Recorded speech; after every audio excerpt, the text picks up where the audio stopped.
was hit with a stage 4 colon cancer diagnosis, and it was very rough for 18 months. When you start doing something real with other people and you are working for something bigger than yourself, the energy just shifts.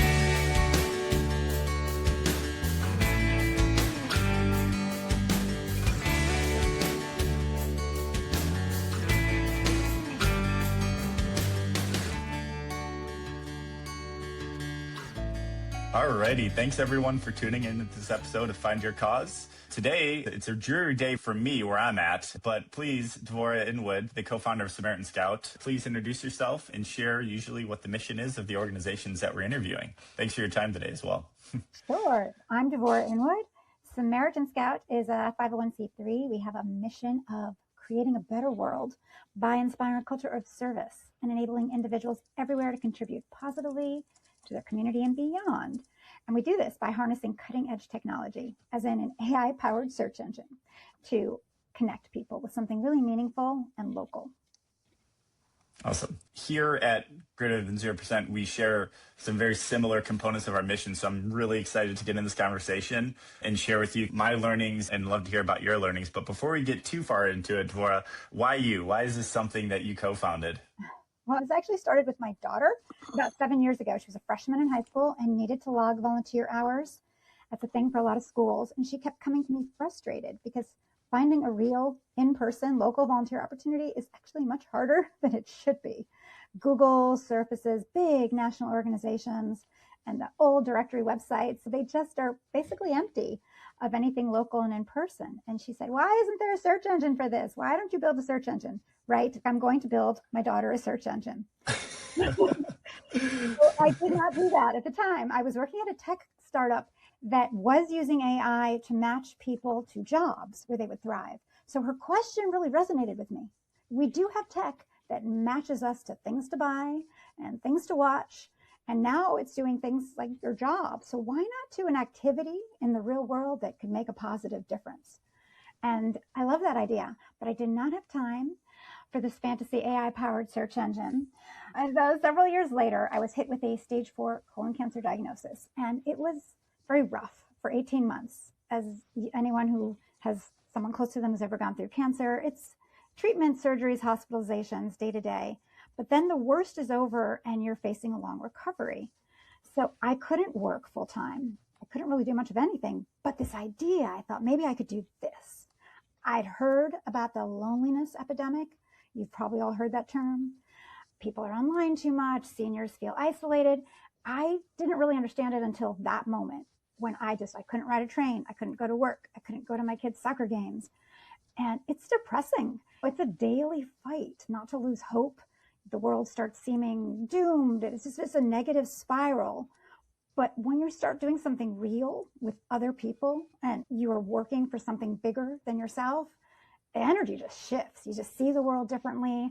It just was a recovery line for me. I reached out to anyone and everyone who thought they might be interested in something like this. And really quickly, there was just a team of people. And that's why me personally, but why this personally is because I really do believe that the world would be better if we all were out there working with other people in a concrete way. So I guess that's personal why me, but it's also about me. Yeah, no, absolutely. This is so exciting. And what skills did you have before this that allowed you to build something like this? Yeah, so I'm not a software developer. I'm a product manager, which means I worked with software developers for many years, literally sit by them and have to learn to translate English, marketing, business speak to tech capabilities.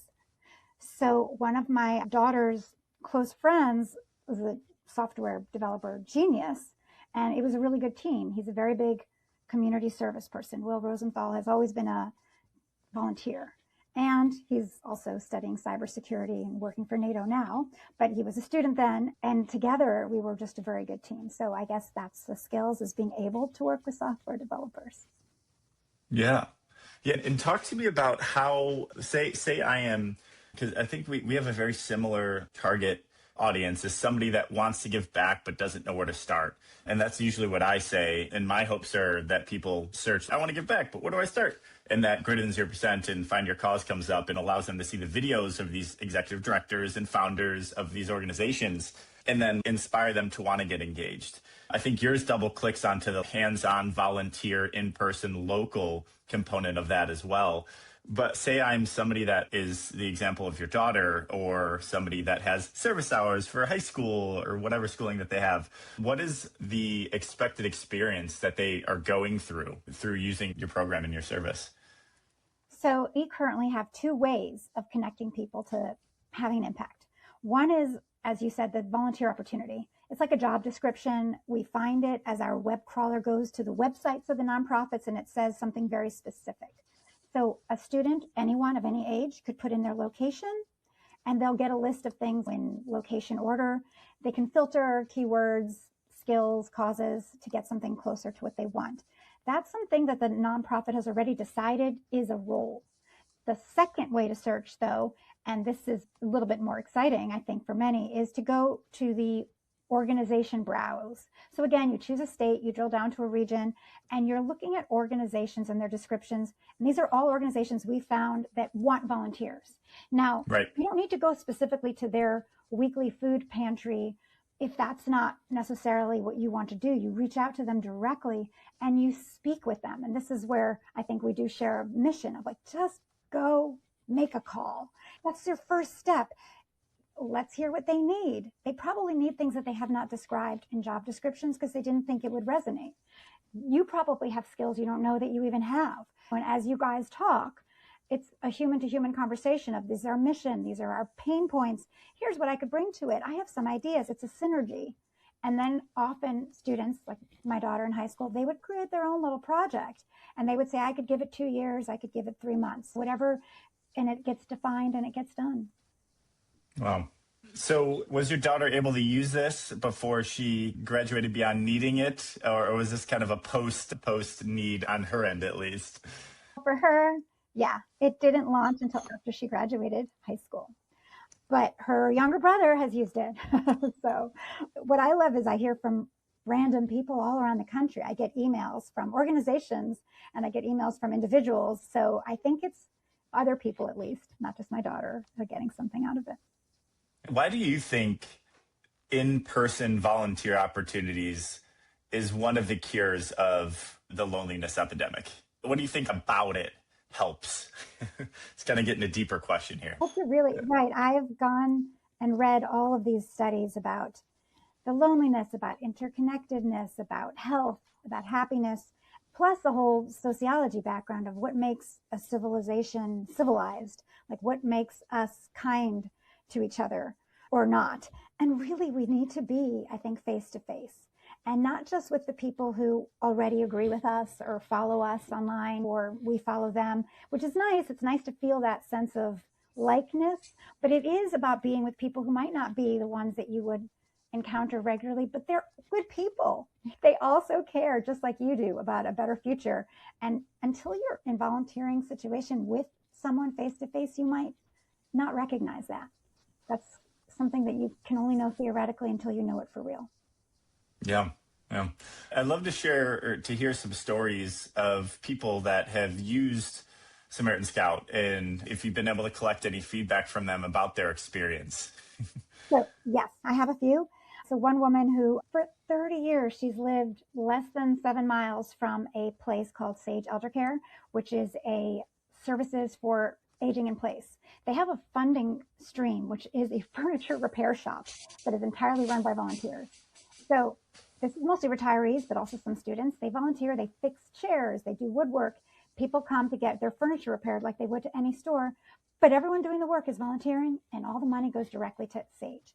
So This woman found she loves working with her hands. She built her own garden cage during COVID with like wood and screens, and she wanted to do something.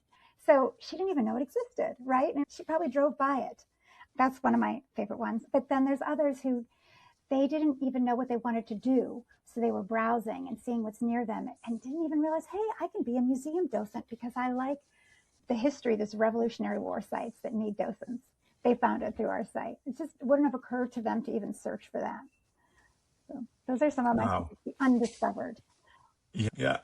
Like before you built this and after you built it and people started using it, what was your personal experience of that search for having an impact, and how has that evolved since you launched it into now? How are you internalizing this amazing tool that you're providing for other people? Because you can make that transitive property argument of like, you provided this tool and all these other people are using it and helping them find impact and help potentially cure depression and loneliness and find meaning in their lives. How has that, from your perspective, evolved in your experience of it? In my experience from volunteering itself, I date back to, I'm a little older than you. I date back to pre smartphones where I was living in Santa Monica and literally went to the library where they had a book of nonprofits with addresses, Mm, and I would have to call them. And I found a place a few blocks from where I lived that I could go volunteer. That, you know, from a library directory. So that's where it started, right? And then I think you had these online directories, which never really helped me much because I felt that they got very filled with advertisements or host an exchange student, which I wasn't in a position to do for most of my life, maybe now. But mm, so what it became was a lot of word of mouth, which is limited. What did other people I know do? They told me. Google searches didn't really help.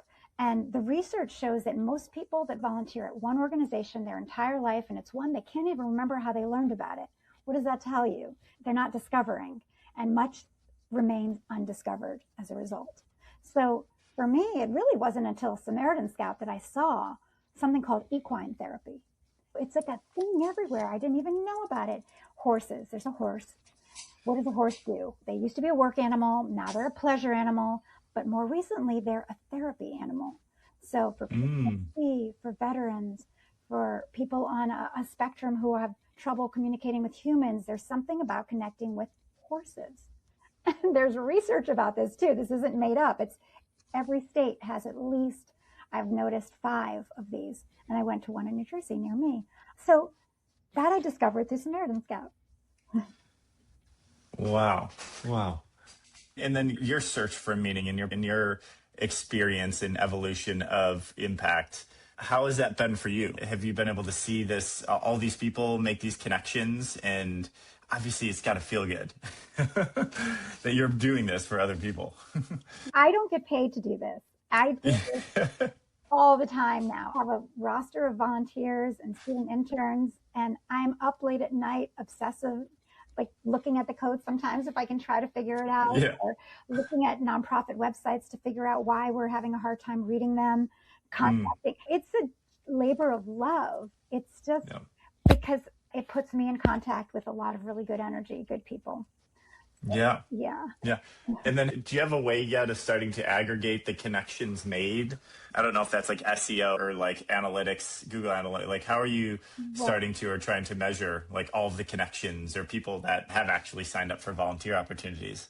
that's a really good question. And we're at the beginning of that. So where we are now is we of course have what every website has, which is 10,000 unique visitors a week. And we see Yeah. where they're coming from. We see locations, devices, mostly mobile, a lot from states where we're already listed as a resource on a school website, the Utah website, the Virginia. So there's places where we're more densely located. We have accounts. People have created accounts because then we have AI recommendations. Yeah. Tell them, hey, this might be good for you. And it's also a way for them to favorite, save their ones to know to come back to their search results that they like. So we need to track them all the way to the nonprofits. And that's our next step. Actually, I know that's one of Hmm. your standard questions. What's in the future? And one is we didn't used to crawl for contact information for these Right. nonprofits because we're just trying to connect people. We're not trying to bother anyone with emails. But now we want to collect, how do we contact all of the 25,000 organizations we currently have and create a relationship so that they let us maybe track people to them and see what's going on. Yeah. Yeah. Wow. That would be great. I'm excited to see more of that as it evolves. Wow. Wow. I'm also still thinking about that equine therapy that you mentioned. Was that a recent thing that you signed up for, or was that a while ago?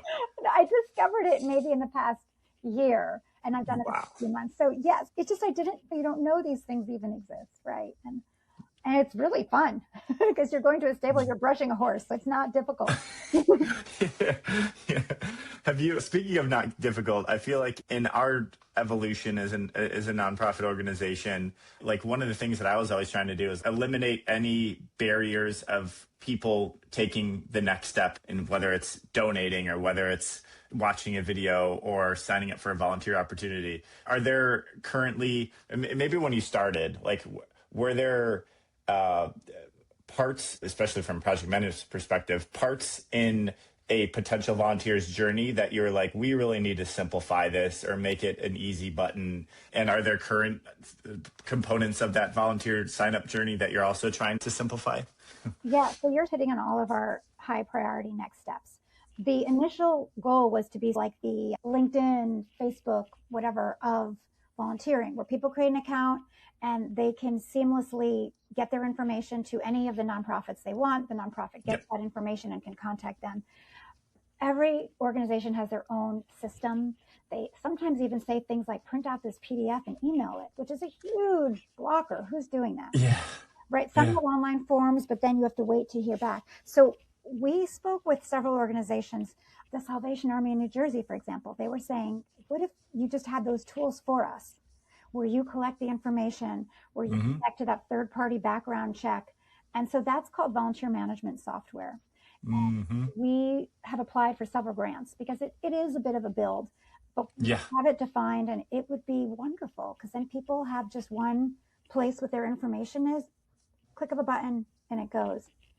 It is a blocker. You're right. It is slow. We want to remove the friction for everybody. We've removed the friction for nonprofits. Yep. They don't need to apply to us or submit or write anything. We've removed the friction for people finding and discovering. But that whole application process, that has to be part of it too. Yeah. Yeah. And that's probably very unique and different for all organizations, like the volunteer application process, like what information is important that needs to be collected, what doesn't. Like you said, background checks, are those needed for the volunteer opportunities? Is that true? Is everything pretty unique based on the organization? Yes, and it's also not, in that it could be a menu of options. We could build all of the main options, and it's Mm-hmm. a bit of the person has to maybe do all of the things, and then an organization picks and chooses what they need, depending Yep. on sometimes you need to show a driver's license. So there's sort of, it would be great though to just get that information. And since our co-founder is a head of cybersecurity working now in top secret places, we feel make sure everybody's data is secure, probably Yes. more secure than wherever they're sending it now. So. Yeah. Yeah. Yeah. And I feel like me as a volunteer, say like I have a profile, I feel like my goal would be just like fill out your profile once. And then for any future opportunities, the data's already there and the application process could be automated. Yeah. Yeah, we found, because we were looking for grants for this, and it wouldn't cost that much for compared to technology costs. But a lot of grants, they have a cause in mind. They say, we really care about children. We really care about the environment. Yeah. And we care about all of them. So Yeah. it's a little bit difficult because we could say, yes, we do. We also care about children.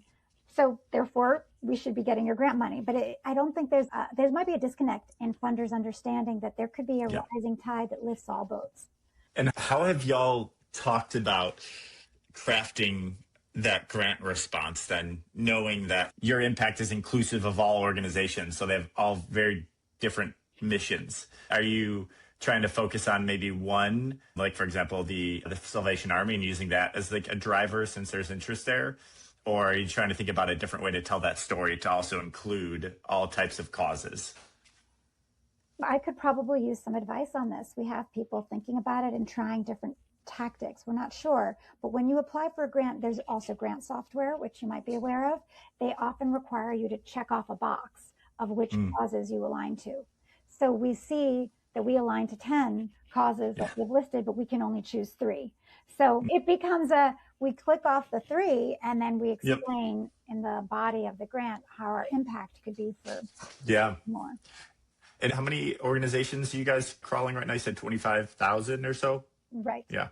Yeah. So I wonder what the heat map would be of like the type of causes they are. Maybe the top three could just be the top three. So I'm just noodling ideas because these are challenges as well that I have experienced in the same thing that we do in the Right. grant writing process. Yeah. Right. That's Oh, that's cool. amazing. We could create a heat map. Now I think we should do that. We have a heat map that shows where we are locally. You could see Hmm. any state, any city. But that's not the same as a cause. But we have everything aligned to a cause. This is a really good idea. I'm just going to put it to our list.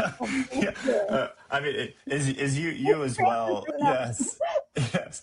I feel like you're also a technologist because of just your previous and current role, but using Claude and ChatGPT in even the grant writing process is wildly different now. And as long as I feel like the whole saying of the responses of, or the output of these AI tools are as good as the source data that you have or the knowledge base that you have. I think that's so true. And it sounds like you guys have put in a lot of the work to gather those 25,000 organizations. That's a huge lift and a huge knowledge base that could really simplify a lot of the grant writing process. So I'm excited. I'm excited to see how you guys evolve. And speaking of evolution, fast forward 5 years from now, looking back, what do you hope to see? So we do hope to have these volunteer management tools for Yeah. free. So any organization can very quickly get people onboarded and up and running. And we would love to add a layer to the website that is about two different things we don't have. One is events, because there are one-time events that are important. And we hear from people saying, I am going to be on vacation during this date and this date and this location. Where can I? It was very specific. And Yeah. vacation volunteering or just this weekend. So we'd love to have another layer that's very specific. And in addition to the volunteer management tools, but we'd really love to see people communicating about this, sharing their volunteer opportunities, inspiring others. Maybe we could really get to that social online part of people sharing a picture or advice and connecting with people that then they can meet in person volunteering. Mm-hmm. So it could be like a meetup aspect too. That's the dream, that it becomes like brushing your teeth. You volunteer, you brush your teeth, right? It's just what you do. And sometimes you do it and meet new people, and sometimes you go with friends. It's just a habit. That would be Yeah. Yeah, habit stacking. Can you stack the volunteering habit onto brushing teeth? It'll increase the likelihood. So what are those habits that people do day to day? Probably on social media is an example where you could stack them posting their experience. I'll add another one to the list. I work at Amazon, and whenever we have on-sites with our team, we're always looking for like local volunteer opportunities. But again, like on-sites are scheduled kind of last minute. And sometimes it's hard to find a nonprofit. Like I have reached out to organizations I know in the cities that we're going to be in and see if there's like volunteer opportunities.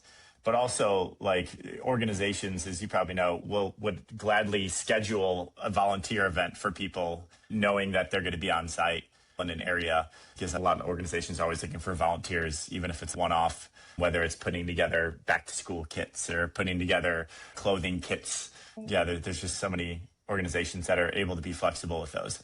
There are a lot of organizations locally based that are offering that to companies like for a fee.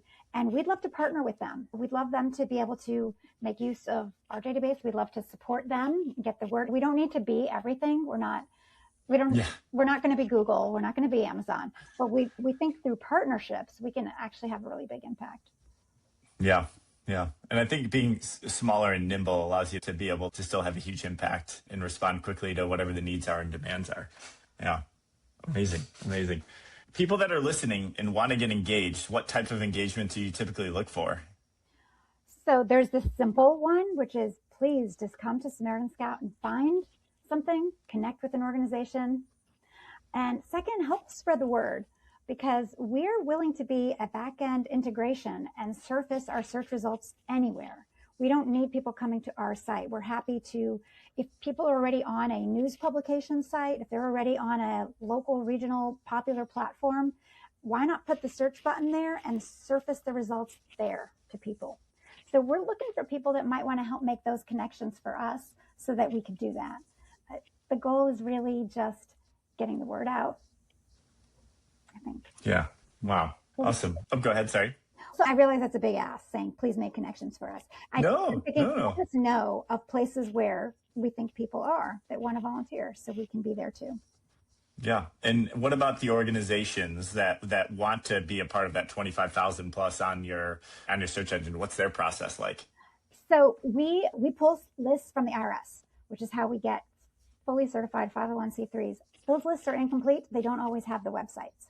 So we do have a form on our website. All you need to do is give us the name of your organization and the URL. 2 pieces of information. That's it. And we get people emailing through that form, contacting us. So we're always putting more up. Yeah. Pretty straightforward. Amazing. Yeah, that is pretty straightforward. All right. There's got to be more than 25,000 plus on that IRS list. How often is that published and updated? And how do you do that cross reference like magic on the back end? It was the last time we pulled a list, it was only about 12% of them were actually organizations that wanted volunteers. We know that there's a lot of 501c3s that just don't want they don't want, if you're in elementary school, you don't want strangers coming to be with the kids. You're a Boy Scout troop, there's other organizations that are 501c3s.